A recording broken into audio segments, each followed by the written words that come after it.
struggle is over. We shall wear the victor's crown. We shall wear the victor's crown.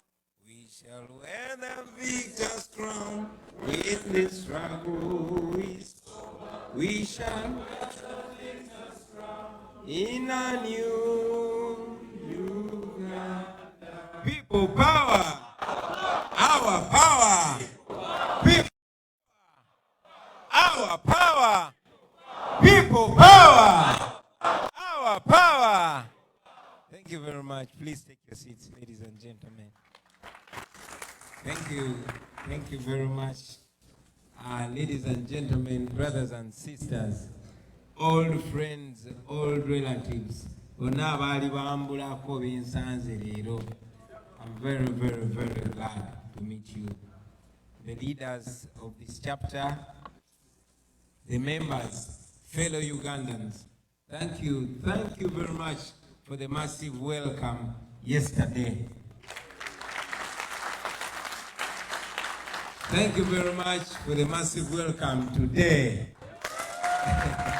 When I walked in, it reminded me of those days when I was still a star. It was such a buzz. Thank you very much. Thank you very much for the hotel that myself and my colleagues stayed in. Thank you very much. Thank you very much for the food. Thank you. I can tell you that this visit has felt like some relaxing vacation, especially after that long countrywide tour. Thank you very much. Fellow Ugandans, today, although I'm here in Canada with you, but I want to use this opportunity because it's indeed another huge opportunity to send a message, not only to the Canadian diaspora, but to the world over, because I know they are watching. I know they're watching in Dubai. I know Bakadama Kwibali, Nadala Bogero Luzungu. I know they're watching in America, in the UK, and back home. So it's a big opportunity, and I want to take the honor to welcome you, ladies and gentlemen, for the very first NUP convention here in Canada. Yes, it's amazing that even with thousands and thousands of miles away from home, you comrades continue to show commitment to the struggle to change things back home. Thank you very much. This, for me, is evidence that, our aspirations and our dreams, our shared vision is not only possible, but it's inevitable. It's a must. It's going to happen. You all remember that ever since we started, or ever since we publicly announced our resistance to the dictatorship back home, our journey turned, and it has been a journey of fighting, a journey of struggle, a journey of courage, determination, and of course, sacrifice. We've met so many challenges like, prison, arrests, abductions, detention, and even death of some of our comrades. I've personally survived multiple assassination attacks.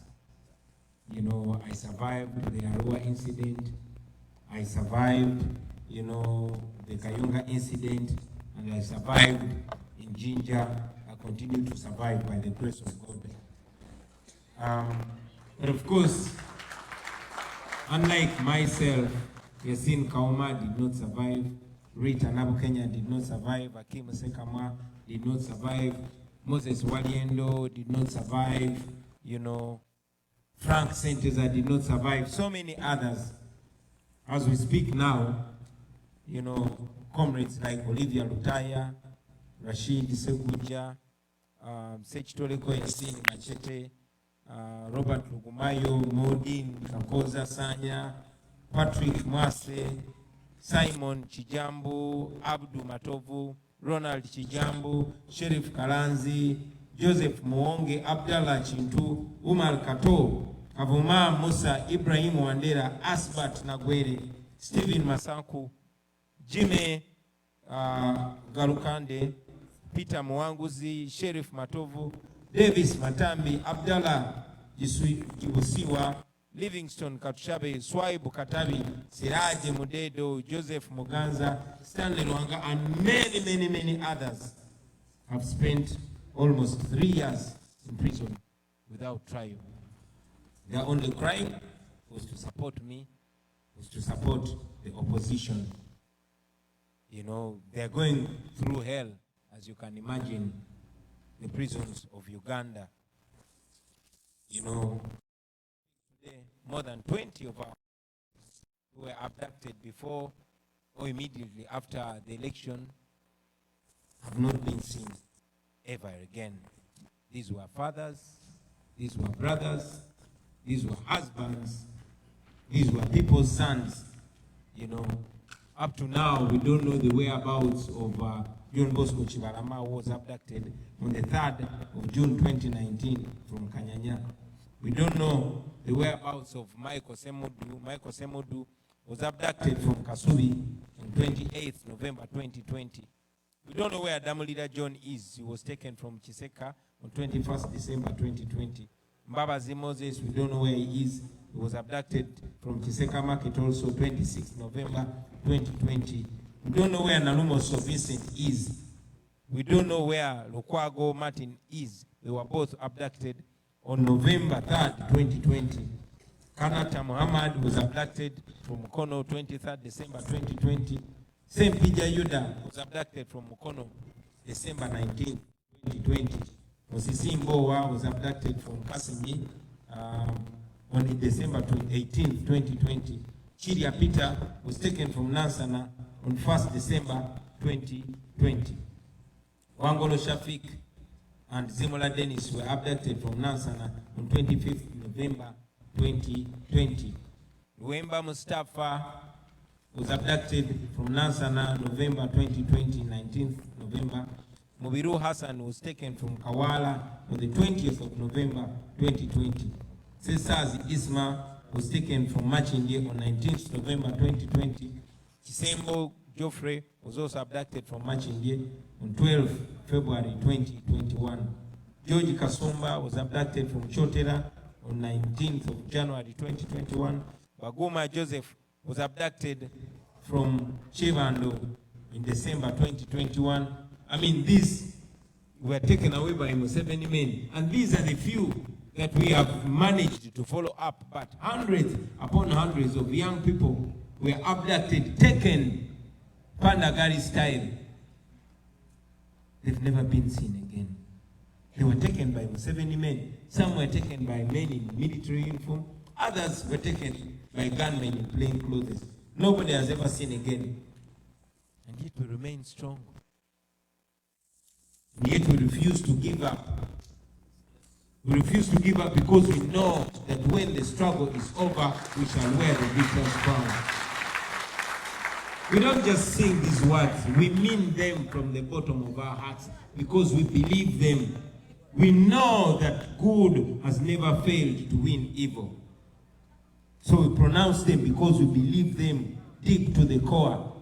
We believe that we shall win in the end. We believe that we shall go to a new Uganda where all of us ought to walk through any hill. We are ready to face all challenges and overcome them. We know we'll get to that country. This Wednesday, when I was in Arua with the team, we concluded our nationwide tour. We were able, was it Thursday? Yeah, phase 1. By the end of it, we had gone through, we had visited Ankole, we went to Toro, we visited Kasese in Wenzori, we had visited Chigezi, we visited places of Osoga, we visited Bokedi, we went to Isu, we went to Lango, we went back to Uganda, we went to Bunyoro, and we also went to West Nile. We literally reached all the 4 regions of the country. I believe many of you saw the massive welcome that we got from all over the country. In every single region we went, hundreds of thousands showed up physically. You know, they made it very, very clear that they are tired of the Museveni regime. They want it gone, and they want it gone now. They made it clear. They received our message and they seemed to agree with us. They showed that they agree with us physically. They showed that they are tired of the poverty and the economic marginalization according to their regions and their statuses.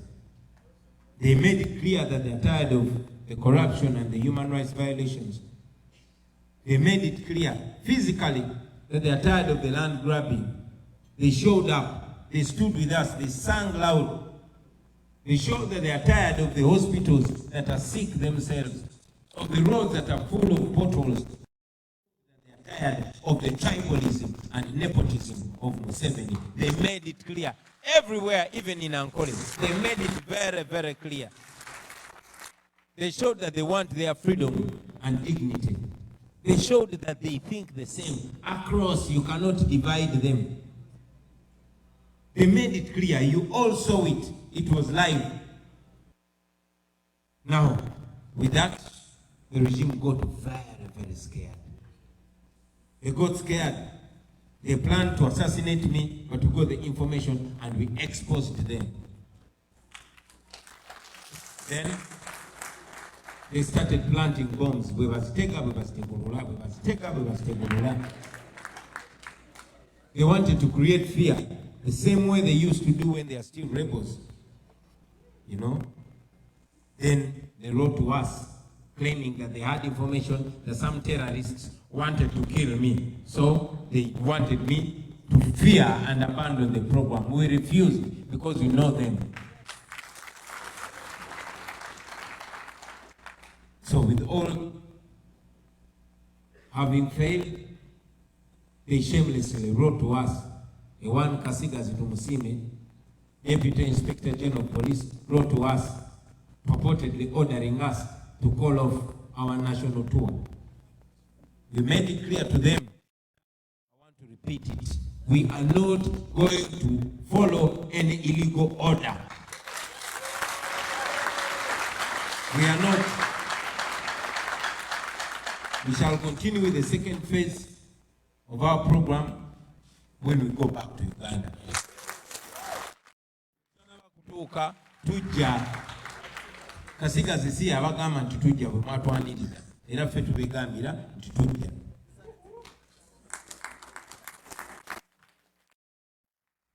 They seemed to want to intimidate us, saying we want to a legitimate government. We made it clear that our purpose is to mobilize people, but the sole aim is to remove Museveni from power. We don't mince words about that. We don't pretend about it. That is the mission. Because Museveni's regime is illegitimate. So we want to remove him and that small group of his fellow criminals out of power. Then we should again be able to start a country of our own. We don't want to wait for 2026. No, we want to remove Museveni as soon as we can. Yes, if we've not removed him, by the time we get 2026, we can sit with others and plan what next. But for now, we don't have time. We are impatient. We want to remove that thief.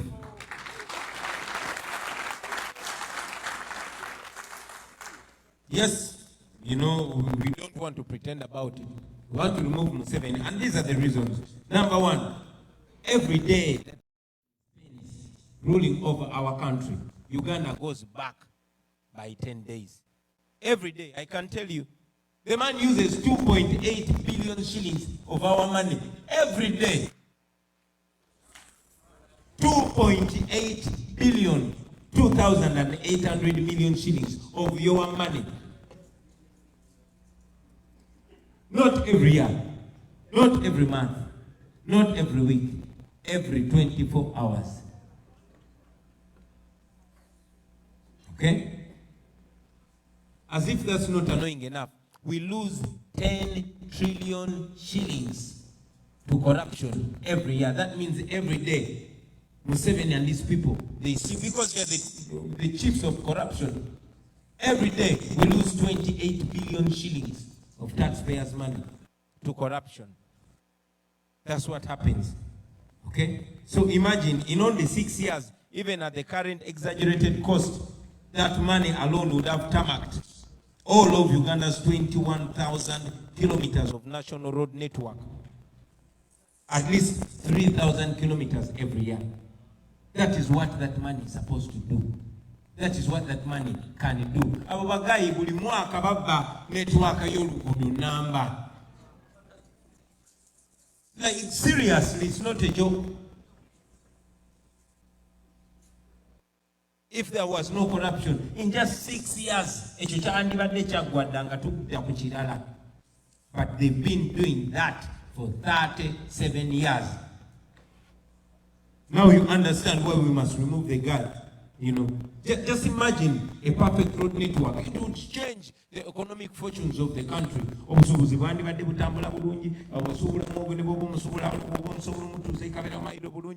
But these people are thieves. That's why Museveni must go now. It's important that we understand that, comrades. For example, isn't it shocking that there are only 90,000 jobs on the job market, and then we have, you know, people, 700,000 people who join the job market every year. Emirimu giri emitwalo mwenda buli mwaka job market eyingiza abantu emitwalo 7 in such a young country, Uganda. You know, but we've always argued it that if we had better investment plans, because I mean the world is a global place, this alone would change fortunes for our people. If we had balanced opportunities, if we implement an economic system that empowers people from different regions, you know, we can solve these problems. But guess what? Museveni does not intend to solve that problem. That is why we are where we are. That is why many of you leave home. That is why many want to leave home. But we have to fix home, guys.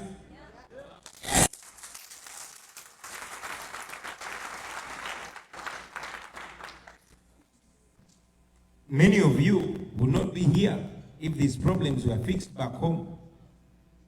And you know what? The only thing that stands between us and that dream is Museveni and his hunger zone, because they are the root cause of the problem in the first place. So, we are here to remind you that this man has maintained himself in power by disempowering the rest of us, by dividing us, and like our SG said, by throwing crumbs to those voices that come up to suffocate and silence the rest who would have changed things once and for all. That's why we're fighting. That's why we want to remove the guy. That's why we are here. That's why, I mean, back in the days, I used to come here to perform to you. I come here, I perform, you pay me money, I enjoy, we go dance and everything. But now, all that doesn't work because home is rotten. Okay? I will not be like these other fellow artists of mine who don't look beyond Friday night. We want to fix home, so we can enjoy it. If you become one rich person among 1,000 poor, I mean,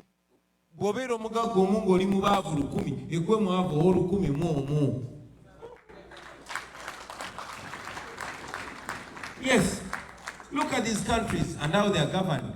Here in Canada, no matter how poor you are, no matter how broke you are, your brokenness ends in your house. When you walk out, you're just as rich as any other Canadian. The good roads, the hospitals, the security, no matter how broke you are. But back in Uganda, no matter how rich you are, your richness stops in your house. You walk out, you're just as poor as Kabaya. I can tell you. You saw Aponye. He had an accident. The same thing that would happen to Eddie Mutwe happened to him. That's why we want to fix it. Our country is rich. It is rich. We are very rich. But because some few people think they should build a monarchy, and therefore they are going to do that at the cost of the livelihood of 45 million people.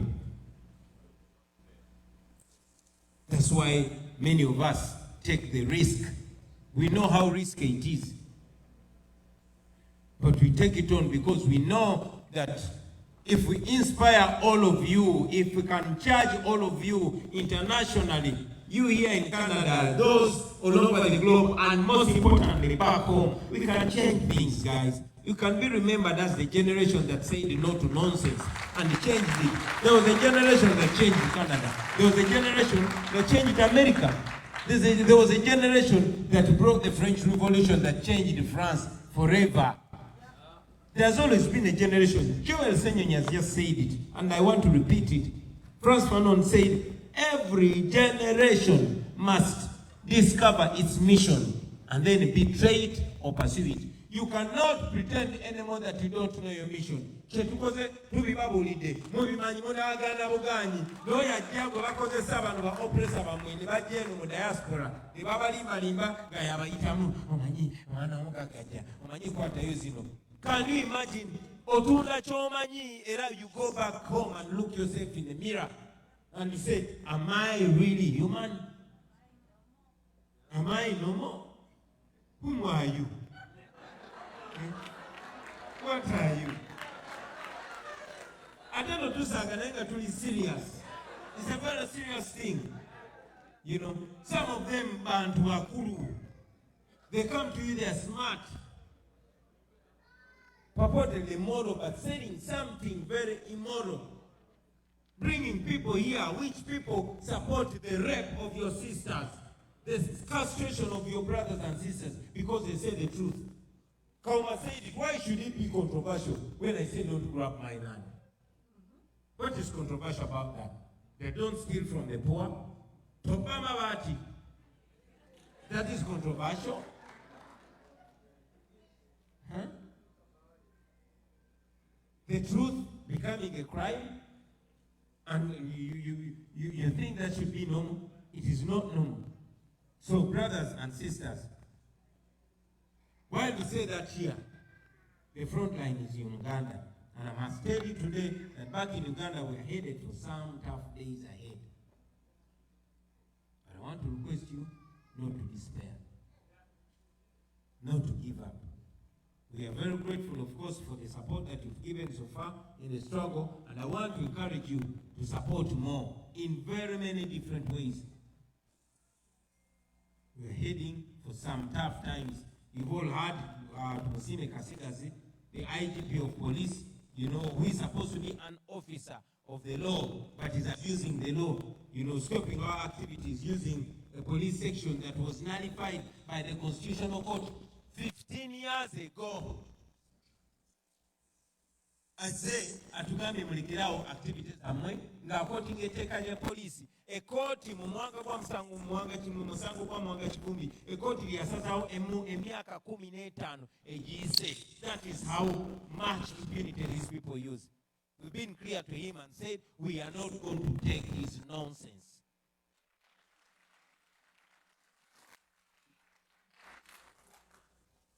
I want to say it again, that I'm personally going back home and I'm going to lead our people, all of you here in the diaspora, to please play your part. You have seen in the last 3 weeks, we've been able to move around the country without being tear gassed or being shot with bullets. It is not that Museveni loves us so much. No, it is because of the pressure of the international community. It is because of these blockages of the finances going to Uganda. It is because of ultimate pressure that has come from the international community. But I want you to know that the international community cannot pressure Museveni unless if you pressure them. I repeat it. The international community cannot pressure Museveni until you pressure the international community. You people, you have the luxury of the right to protest. I call it a luxury because we don't have it home. So please, make use of it. Take advantage of it. Every time you protest and demonstrate, you are saving a life back home and you are helping to liberate your country. So please don't take it for granted. We need it. We need you to do that. Please do it. When I was, detained in Arua on August 13th, 2018, when I was detained in a military barracks, you came out in huge numbers and you protested. I was to be killed, but you came out, especially you, the people of Canada, you started it. You came out in large numbers. The regime was pressured and I was released. So if you are going to doubt the power of your demonstrations, I am here alive because of your demonstrations.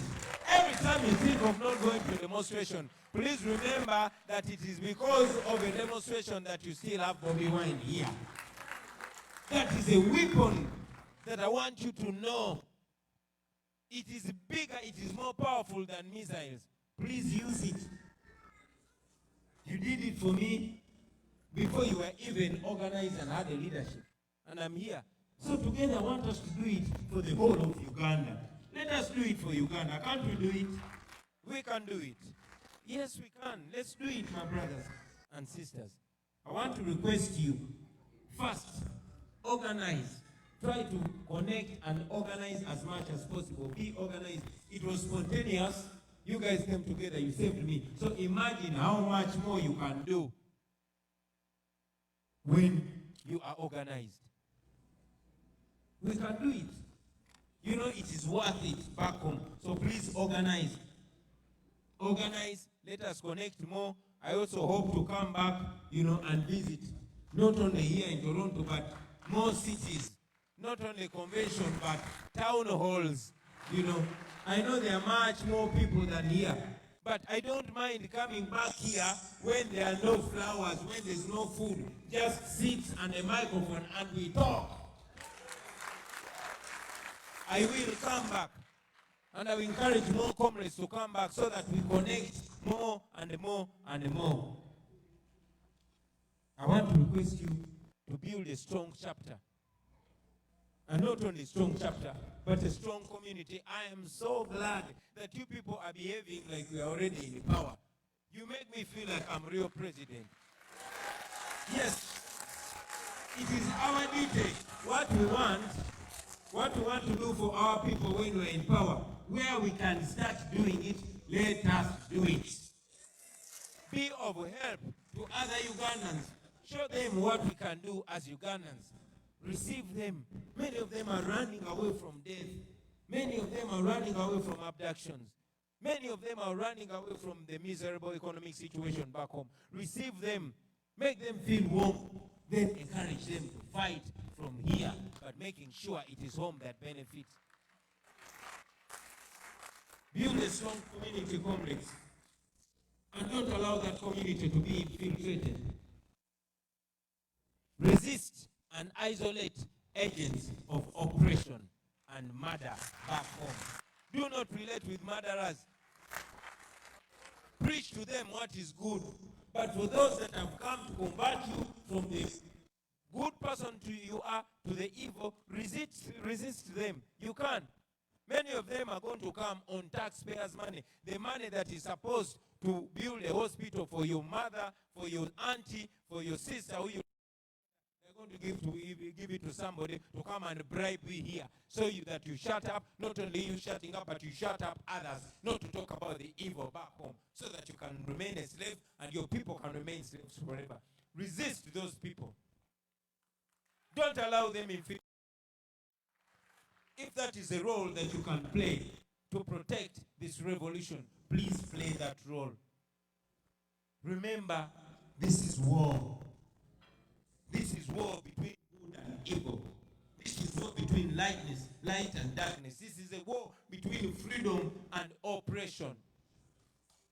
It's a war. The only difference is that they come with guns and money. We only come with our bodies and the truth. But it's more powerful, because even if it's one man plus the truth, that is the majority.